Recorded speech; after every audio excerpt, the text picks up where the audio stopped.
Hi everyone, welcome back to my channel. My name is Holly and I'm a photographer and I'm going to show you how I use layer masks in Photoshop. If you haven't already seen part 1 to this video, then I'll leave a link below or somewhere on the screen now so you can go and check that out first if you want to. Part 1 is a little behind the scenes and shooting process of the image that I'll be editing today. There are already about 15,000 YouTube tutorials explaining how to use layer masks. I learnt from practically all of those, and so this isn't really a tutorial, it's more of a talk and edit with me. I will leave all the links to the videos below as well so you can go check them out if you want to. I'm probably going to say masks about 15,000 times in this video too, so please count and let me know below. I'm only joking, you don't have to do that. Right, let's get to it. Firstly, a little bit about layer masks and their purpose. Layer masks are a tool in Photoshop that allow you to play around with the visibility of the layer that you have selected and highlighted. They are non-destructive and reversible technique which allows you to make part of the layer appear and disappear. Now you do this by using the black and white brush tool to remove and add parts of the layer. The layer starts as white, which means it is visible, and then when you add black to the layer it becomes invisible. This prevents any loss of original information to the image. It also allows you to have more control and freedom of choice with the layer, which is obviously my favourite part of that. Layer masks can be used on single layers, adjustment layers, groups, shapes, and you name it, you can mask it. To start the process, I choose the images that I want to use to merge together and composite on top of one another. Now I use these two images on the screen now, and the one on the right was the one that I call the base image, and this is the image that I drop external layers to whilst editing. The picture on the left is the image that I'll be using the arms from, and therefore this file will be the one that I use layer masks on. Okay, so let's get started. So I've got my images open here. I've got the base image and the image that I want to drag on top. The first thing that I did was actually drag the whole image, which I don't usually do. I usually just drag part of the image.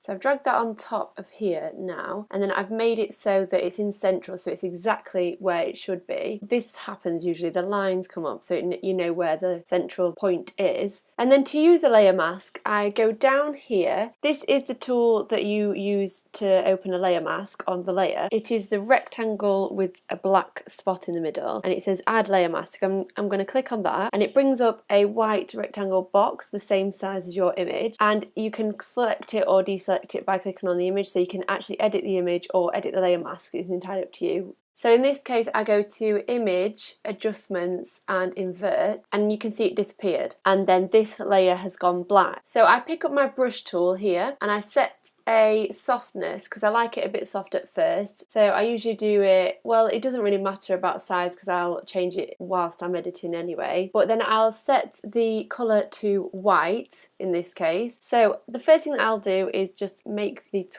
brush tool bigger. I'll do this by clicking the square brackets on my keyboard, and this goes bigger and smaller, and I'll start by just filling in here. So as you can see, it raises the background, and I'm just going to fill it in as softly as I can for the minute. I'll do this on both sides, and here is where it will get tricky next to the hand, but I'm just going to go around this part here just briefly. I'll speed this up a little bit so you can see what I'm doing.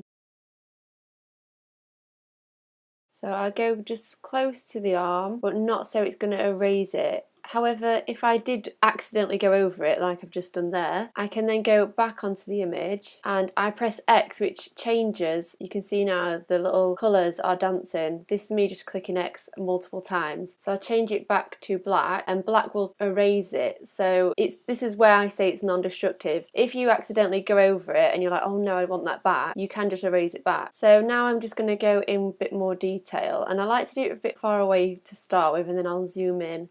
I'm going to make my tool bigger. I'm going to go to the opacity. I'm going to take it down to probably about 30%. I like round numbers usually. And then I'm just going to erase the opposite direction. So as you can see, it just takes away some of the skin colour. You can see my arm underneath, so I'm just going to go back in and click a few times and just add that back in.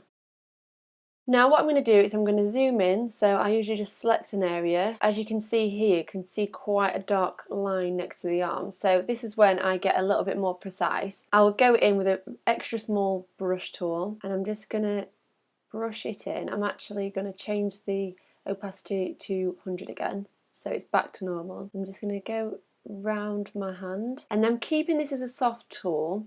However, if I change it to a hard tool, like now, it will make it a little bit easier to get closer. However, it just looks not as realistic, and I kind of don't like that. So I usually just use the soft tool. So I'm going to go back to one, but I'm just going to go down here and take away the dark background. And there, I think that's how I did it originally. It's pretty simple, this one. So I'll just zoom out for you now so I fit on screen. And as you can see, it looks pretty realistic now. And this is because I shot it in the same light as you've probably seen in part 1. But I'm going to get rid of this little bit down here. And what I do for that is I'll select the background, create it as a new layer. So I double click and create it as a new layer. So I'll select both of these and I'll drag them both down to the group icon. And this groups it as group 1. Then what I do is I click on the group and I'll take it down to the new layer, and this creates a copy of the group. What I'll do then is I'll press Control on the keyboard and right click and then merge group, and this creates a solid layer. So if I was to get rid of that group, it's still there, as you can see. And this just makes it so that you can use the layer as one layer rather than 2 layers. So now I'm going to pick up the clone tool.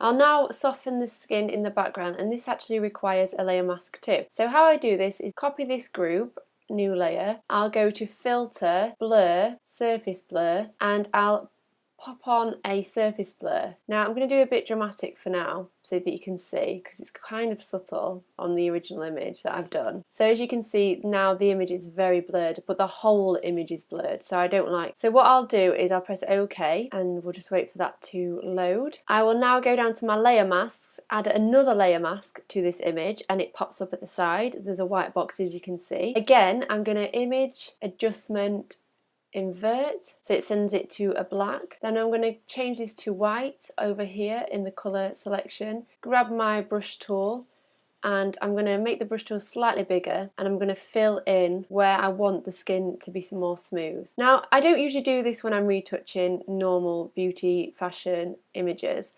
However, for this kind of image, it's slightly quicker, it's an easier way, and it didn't need that much smoothing. I just wanted to make a little bit more even.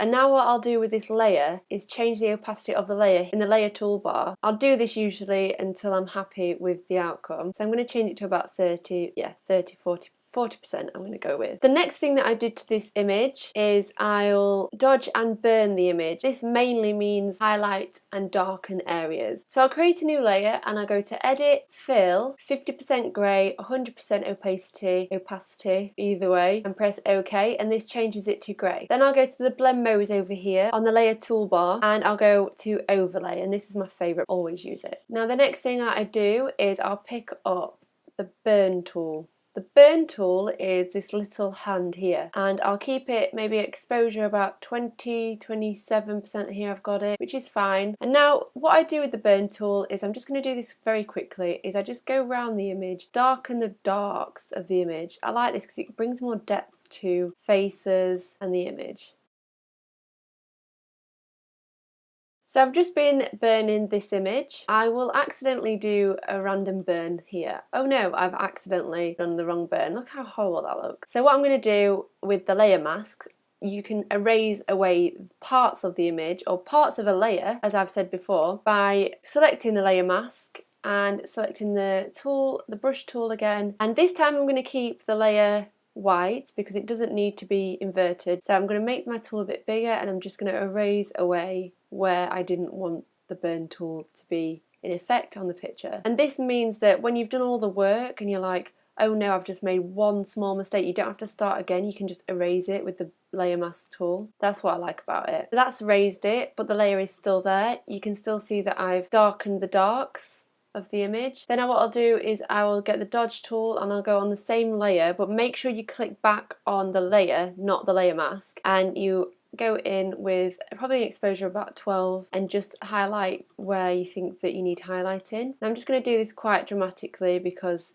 just to show you what I've done, and I went really heavy on the eyes here because I kind of wanted them to stand out more from the mask. So I will just click that on and off by using the little eye tool next to the layer.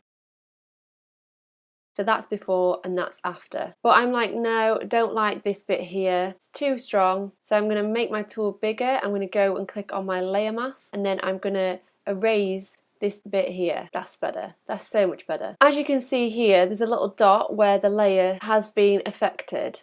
And it's kind of nice that you can see where the layer has been affected. However, if you did really want to see exactly where it's been affected, you can click on channels, then click on the layer mask, and it brings up the red marker where you have affected the layer mask by erasing it or adding it back. And you can just click this on and off at any time by going to channels and the little eyedropper next to it, and then just click back on layers and you're back to normal. So the next thing that I did to this image was highlight the gold of the mask. It was a little bit of a muted colour, so I kind of wanted to create it a bit more vibrant. I'm going to eyedrop and pick the colour up of the gold, and then I'm going to click on the colours and change this ever so slightly just to a yellower colour, and I'm going to click on the new layer. I'm going to just briefly go around this,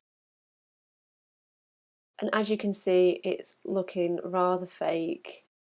And then what I do with this, I'm going to go on the blend modes in the layer toolbar, go to overlay, and you can see that it has highlighted and changed the colour to be a more vibrant gold. But I'm going to just drop down the opacity now, and it's a little bit too bright, so I'm just going to take it quite far down. I'm just going to show you the before and after of that. But some of the yellow has got onto the red, and I'm not keen on that. So I'm going to put on another layer mask. I'm going to pick up the black tool, or the black brush tool, and I'm just going to erase where I don't like the fact that it made the red more vibrant. And let's say, for example, I was on the layer and I accidentally did a big yellow smudge over here, and I was like, no, don't like that, but I don't want to erase the layer because I've just done all of this. I've just spent all this time doing this part that I don't want to erase the entire layer. I just want to erase this part of the layer. So now I go onto my layer mask and I'll click on the black again, and I'll just erase this. And it's as simple as that. It's literally that simple. And yeah, that's how I pretty much edited this image. I did then go on to, if I just show you on the original